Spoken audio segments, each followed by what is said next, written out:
Welcome back to Shed Some Light. It's Shed, and today we're talking about the wheel of leadership, what it is, how to use it, and how your leadership can improve by using this assessment tool. Let's go.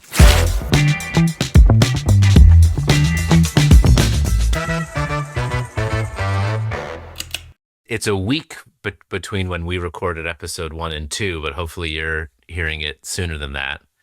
And David, we hopped on this morning. It's now early afternoon, but we both saw that we had clean shaven faces, and you had like the life-changing power of Mach 3. Is this right?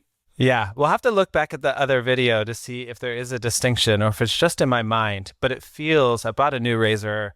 I know Mach 3 Gillette it's an older edition, but this was a new blade for me, and I've been putting off making this purchase. And I didn't think it would be so impactful, but it's been that. So if you can notice any difference between the cut from this and the prior episode, definitely let us know.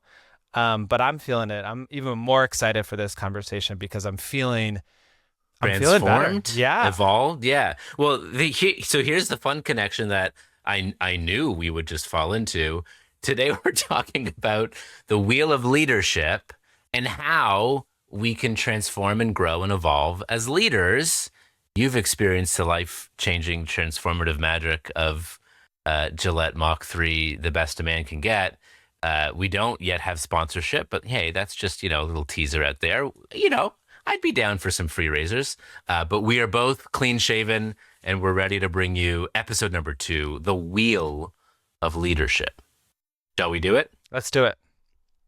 So last episode, and if you have yet to listen to episode 1 and you're just joining us for episode 2 for the first time, you're probably so curious about how David's face looked. If you're listening on audio only, this is your opportunity to go over to our YouTube channel and watch on the Shed Inspires YouTube channel, because all of our episodes are also with videos and graphics and things that we add in to enhance the listening, viewing, and learning experience. And if you haven't listened to episode 1 yet, I would highly encourage you to go back, because we're building upon what we started in endeavoring to answer the question, what is leadership? There are certain words in our vernacular and in workplace culture, organizational culture, where we just throw out words like leadership, trust, team, culture, and we all assume that we have the same definition and operating understanding, but I don't think we do. And so some of these early episodes in season 1, and as we keep going, we're just going to define these terms. So in the first episode, we put forth a definition of leadership, which is the attempt to leave the people and the world around us better than when we found them. And that is with every micro interaction as well as the macro experience of a leader. The attempt to leave the people and the world around us better than when we found them. And we hope that that resonates and you've had some time to reflect upon it and maybe even see if it's affected how you've shown up as a leader. We also dove into the attributes, the behavioral attributes of leadership. If leadership isn't a title, but leadership is a set of behaviors, it would behoove us to establish, well, what are those behaviors? And in work that I've done with my dear friend and colleague, Rich Diviney, retired Navy SEAL and best-selling author of The Attributes and Masters of Uncertainty, we've identified 3 plus an honorable mention of the essential leadership attributes. And again, we dove into that last episode. The essentials are, in this order, 1, decisiveness, 2, compassion, 3, confidence, and then an honorable mention, sort of the 4th wheel, if you will, on that vehicle, accountability. We couldn't put accountability as a must-have, only because there are public examples of leaders that people follow who have 0 or close to 0 accountability and a lot of blame. And so I can't, in my good faith, say that accountability is a must-have, requisite, essential. However, it is for our team and it is for this podcast. So we're adding accountability as that 4th fourth wheel. And we'll talk more about this analogy. But David, any reflections, questions before we talk about the tool, how to use it, and where we're going today? Reflections about my shaving or about the. Well, yes, and whatever serves our listener, and our listeners probably saying enough about the shaving, unless there's a connection. But yeah, go for it. No, I think you summarized episode 1 and laid a great foundation for episode 2. So let's dive into it. Amazing. So last time I asked you the question, and I asked our listeners the question: can a vehicle ride on the rims only? So if you think of a car has a wheel, which is comprised of a metal rim and typically a rubber tire, and can a vehicle drive on the rim only? To which, that's a ridiculous idea, but like it can move. And as it turns out, we've put 4 rims on the vehicle, like we said, those 4 attributes.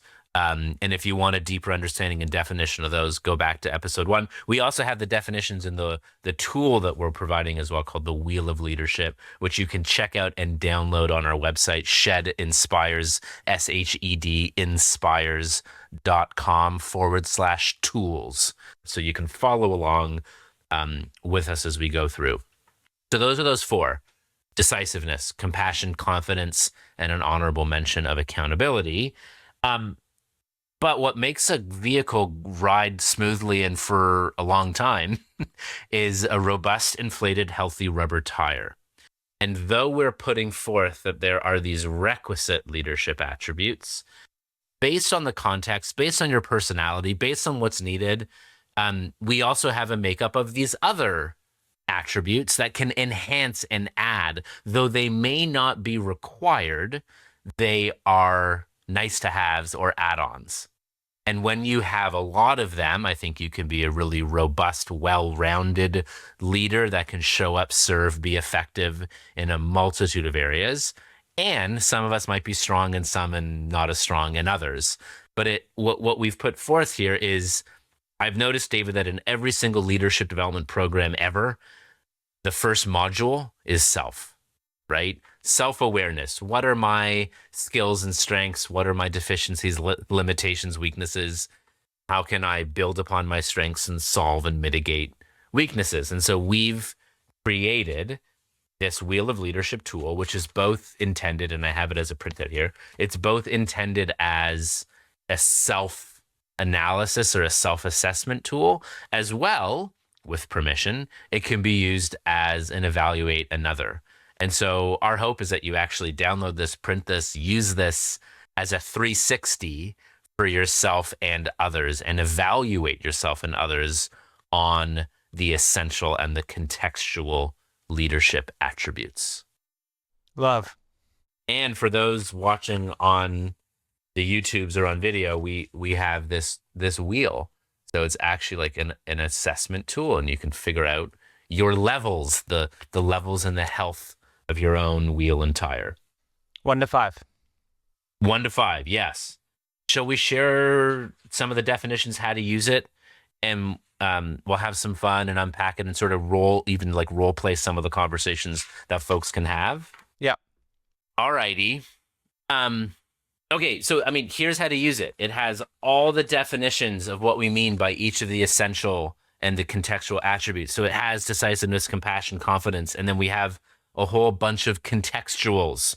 We have care, empathy, authenticity, service orientation, accountability, humility, vulnerability, courage, open-mindedness, and curiosity. Something that's interesting, integrity isn't on the list. And you're kind of like, why wouldn't integrity be on the list for a leadership assessment tool? And the reason it isn't, and this is from our work with Rich Davini, is integrity is so subjective based on the context and the environment that you're in, that it's kind of like a no duh that you would have integrity, but it's also so subjective to the group and the culture that you're in. Integrity is like you adhere and live to the values and the ethics, and it's kind of like a no duh. So we didn't include it, but hey, it's that's maybe something we should consider thinking about or adding. But we didn't include integrity kind of because we felt like it's baseline ticket to get into the game. We don't want to bore folks by like talking through each of them and giving the definition. Like you can download the tool and do that. What we thought might be valuable was just to point out some interesting dynamics and some of the ones that stood out. I'm also very aware, David, that we've created a linear compartmentalized tool for something that is anything but linear. But this is the purpose of a tool. A tool is something used to mimic or create some sort of utility. And though we're asking you to evaluate some of these attributes of yourself and others in a vacuum, this is not a vacuum. And if you're high on this one, you might be high on this one. And we'll get into some of these dynamics. But just to call out that we're putting a linear tool to a very non-linear human experience. But again, we hope it is something that serves and helps. Should we hop into some of them that we think are interesting and some of the dynamics here? Yeah, I really like accountability. Mm-hmm. I'm a fan. And you're a fan? Mm-hmm. I'm a fan of accountability. I'm also a fan of your accountability. Like I would rate you high on accountability. I think you are a highly accountable person. As I've gotten to know you more, to yourself as well as externally, like to another, to me. And I appreciate that. And what's going back to, you said this, like it's nonlinear and it evolves and stuff. I feel like my relationship to accountability has grown and strengthened. And mostly, I think, starting my own podcast in 2018 and being accountable to myself with this project has sent ripple effects to other areas of my life. And I think how I've been accountable to myself makes me very careful about what I say yes to other people, and knowing that like I can be accountable and my words matter, my actions matter, and I've like shown myself that I can be accountable. And so, yeah, it's really powerful, this like self accountability, then how that ties into like external accountability as well. I'm curious to your thoughts on that, as like that dynamic of internal accountability versus external accountability. Yes. Yeah, that's interesting. One, by the way, just a shout out to David's other podcast, which is the Portfolio Career Podcast. And that's one of the ways that we actually got to know each other and develop more of a relationship, was you had me on your podcast, which you do. You strive to do all of your episodes in person, or most of your episodes in person. I know we recorded together in person. Most in person post-pandemic, or like starting in 20. I think the first one that I did in person post-pandemic was actually an event episode, which hey, I guess like we should take big risks and then figure out things along the way. I guess it was a little bit of a go big or go home kind of moment, but I guess it was at my home. So like that was also happening. I thought it was the 92nd Street Y one when they called and you're like, all right, fine, I'll do it. I thought, maybe those spam calls, I should you should pick those up. Yeah. But just no, give us your credit card number and I really wanted to, see people and connect with people in person. And so really tried to strive to do that. Which is probably another one of your values, not necessarily a leadership value on the list, but like connection and intimacy, I think matter a lot to you as an individual. So those aren't necessarily leadership attributes, but I think they could be connected to care, compassion, empathy. But yeah, you've been doing the Portfolio Career Podcast for what, 7 years, is it? Yeah. And like you haven't, is like every week? Every week. That's crazy. Is there a time where you were gonna like had to choose between like go on vacation or say yes to this or take time off, but also it like conflicted with your commitment and accountability to that podcast? Well, last holiday season, there was a couple different trips that were coming up. So to see my family, and then me and some friends, or some friends were planning a trip to go to Colombia, and both of those trips were kind of back to back and right around the same time period. And like, as I was entering into those conversations and even thinking about that, I was like, well, what does that mean for the podcast? Like, can I pull this off? Like it's your child. Like it's one of like if I say yes to this, what's the opportunity cost, or what does it mean to this precious thing that I am committed to? Yeah. And I found like, and so that was and I was like, okay, well, I'll probably, do some Zoom interviews, or I'll have to record a bunch in advance. And like, but that was a part of the thinking before I even, like, as I was entertaining the idea to go on these trips. And I think like the other thing that's been interesting as we think about that is like, I've had to come up with my own like backup plans, and like podcast is usually with other people, and like think about that 7 years of like collaborating with so many people, and but still able to get it done each week. And one thing that actually that's really interesting is like people are very accountable to podcast record hits. I've noticed Oh, interesting. people will cancel meetings, people will cancel, but a podcast recording, like I don't want to like jinx myself, but like the number of people that have like canceled or postponed it is like very, very small. That's interesting.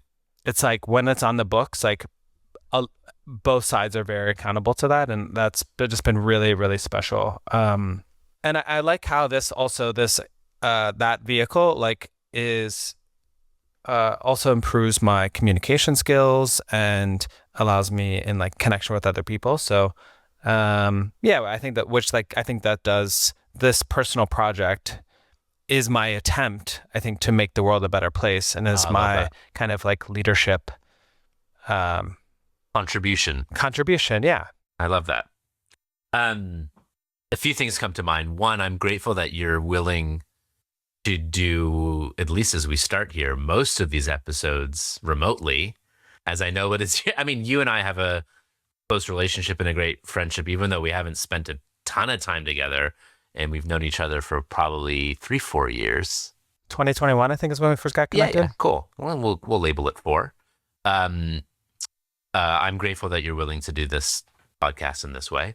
I remember when we recorded the podcast, which we'll put a link in to the podcast interview I did with David on the Portfolio Career podcast, and you interviewed me on my career and working with Simon Sinek and how that happened, as well as it coincided with the launch of my book, Speak Up Culture, as well. So we chatted about that. But I can already see I've now recorded 2 podcasts with you in person, and like I already see the Pelican cases and the opening up. Like I feel like because you're also someone who appreciates spontaneity of like here's a podcast, let's record, I got it right here, like it's right here, like go gadget Pelican Case podcast. But that's part of your like, if I'm committed to doing this weekly, should I be in a meeting, or should I have this moment or flash of inspiration, or I'm walking down the street and I meet a friend and I'm like, well, let's do the thing. Like you could pull it off and do it, which I think is a way that enables you to action upon your leadership attribute of accountability. Yeah. Yeah. Thanks. It's a small little kit and just go around. And like, I remember, it's like being flexible on where people want to meet. And if it was at like their office or whatever, I'd be like, okay, I'll bring a small little setup. We just need a small room. Like it doesn't, yeah, we don't need to rent out a studio or anything. It's just like, let's Nice. just do that. So thanks. So this episode is now brought to you by 3 partners. Only one of them is aware that they're a partner to this point. One, of course, is David's Portfolio Career podcast, so do check it out, and we'll put a link to it. And Pelican cases, really versatile, as well as Gillette Mach 3, the best that these 2 men can get. I'm going to highlight a few of the other attributes that I think are really interesting here, and then maybe we'll we'll like evaluate. We'll do a little 360. Or any other 360 questions on either of our leadership or just how to use the tool, and then that's the episode. So as I was speaking with Rich Davini through these different attributes, the sort of trifecta of empathy, compassion, and care are really cool. And again, this is part of the thing that I love doing, where we take these words and we just sort of assume that they mean something, but yet we can use the words in different ways. Like one fun thing, Rich to me has taught me the difference between chaos and overwhelm. Often, how are you doing? And someone says, I'm so busy, it's chaotic. Well, is it truly chaos? Because the way that Rich would define chaos is there's a ton of information coming at you and you have no idea how to handle or process it. Whereas overwhelm is you have a ton of information coming at you, but you do know how to process it and do it. Overwhelm is literally you have too much on your plate and too much going on. Chaos is I have never seen this before. It is brand new. It is when the light turns green, but the other lights stay green. That's chaos, right? And so similarly, these words care, empathy, compassion, they are distinctly different things. And I think it's worth highlighting them. And you can be high on one, but not another in your own development and strength. So empathy, and we spoke about this in episode 1, is I feel what you feel. And oftentimes I've had I have had an experience in my own life where I can draw upon that to literally put my feet in your shoes. I feel what you feel. Compassion, and the way that I look at compassion, I think some academics would say you're talking about cognitive empathy, and I'm like, not another academic psychological term. To me, compassion is, while I may not be able to feel what you feel, I can certainly do the work to cerebrally understand how you feel. And the best way to figure out if your compassion is effective is to communicate, is to actively listen and communicate, which is why curiosity, which is one of our contextual leadership attributes as well, is a really nice to have. I think curiosity is one of our superhuman powers that we all have access to. And the gateway to curiosity is open-ended questions and then listening. What's an example of an open-ended question? There you go. Right there. That's an example of an open-ended question. A closed-ended question is one in which yes or no is the response. You feel happy. Yes. Or no, or maybe, right? Whereas, how do you feel? Or I see a smile on your face. What's going on for you? These are open-ended questions. And then listen. And I've got ADD and get distracted, so I'll often take notes so that I'm capturing, right? I'm tracking, I'm following. Compassion, you're being compassionate when the response is, I feel heard, I feel seen, I feel as though I matter. Thank you for listening, right? And that could be empathy or compassion. But yeah, compassion is far more cerebral. Care is active. Care is an action. But what's interesting is care can sometimes be without empathy or without compassion. So as an example, you and I were together in person last week, and I went over to your place and we hosted this dinner party and a podcast. It was fantastic. We make up a story that you'll hear some of those clips of that podcast as we keep going in this season here of Shed Some Light. And at the beginning of the evening, you, I think, were feeling in 100% health, but for some reason by the end, like, you lost your voice. We were like, are you okay? And you're like, yes, I'm fine. My voice just is gone, probably overuse or tired or whatever. We spoke the following morning and you were recovered, it seemed, and fine. But an action of care would have been, I have just the thing for you. I didn't ask if you wanted a remedy, so I didn't flex my compassion muscle. I just threw a bunch of cough drops and left them on your table. Now, these cough drops, I'm making this up, but these cough drops happen to have a lot of ginger in them. And unbeknownst to me, you hate ginger or you're allergic to ginger. It's an action of care But if I don't have sufficient relationship to know what you like or don't like in these scenarios, or I haven't asked a question like, hey, I have cough drops. Do you want some? They're ginger based. And you're like, oh my God, I would love them. Now that care is combined with compassion. But if I just go like, take these, I'm attempting to exude care, but I might miss the mark. So care is an action, but care doesn't necessarily assume that you have compassion and empathy in action too. So empathy, I feel what you feel. Compassion, I do the work to understand how you feel, far more cerebral. Care is I exude some sort of action to demonstrate and provide kindness and support to others, whether that is being provided in a way that others want it or not. It lacks that platinum rule of treat others the way they wish to be treated, which is compassion. You didn't give me those cough drops. No, I didn't have them. I just made them up. I totally made up those cough drops. But you have, speaking of the feedback, you have provided a lot of care to in our working and friendship dynamic, and I think that you rate really high on care, and that was pre-working together, and I called you when I had something on my mind, and you said, let's chat. And you develop, invested into the relationship and made yourself available, and you were curious what was going on in my mind. And then, yeah, along the way from, as we've been developing our working relationship, I feel like you've been very thoughtful about just like, okay, we're talking about this thing and this project, but how do you feel about, or how does this make you feel in the broader context? Like, are you good? Is this like a home run for you? How are you feeling about things? How are you feeling about your transition and evolution?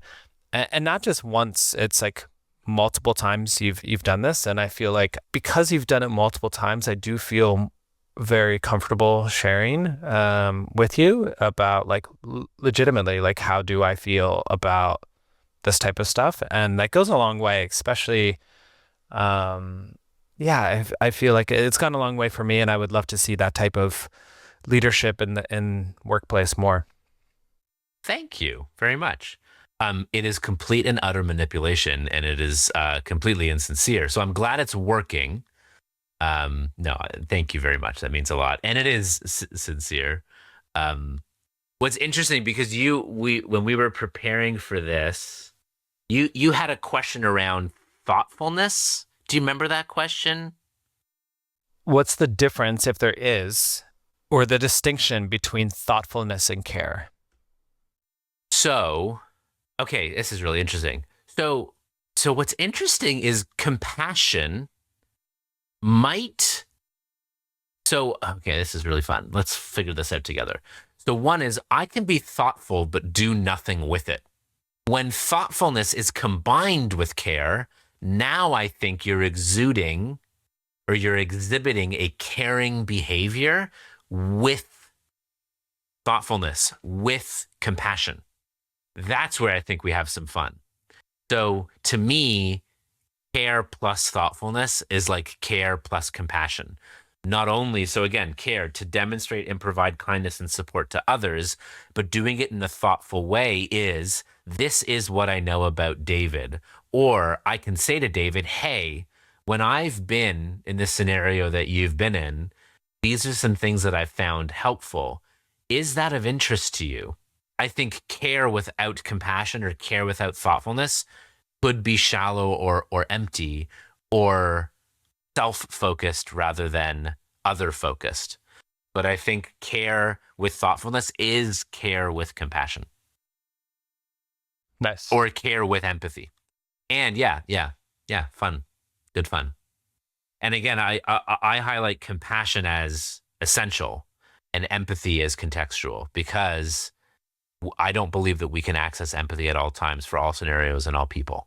I can't have empathy for something that I've never experienced and don't know what it feels like childbirth, as an example, right?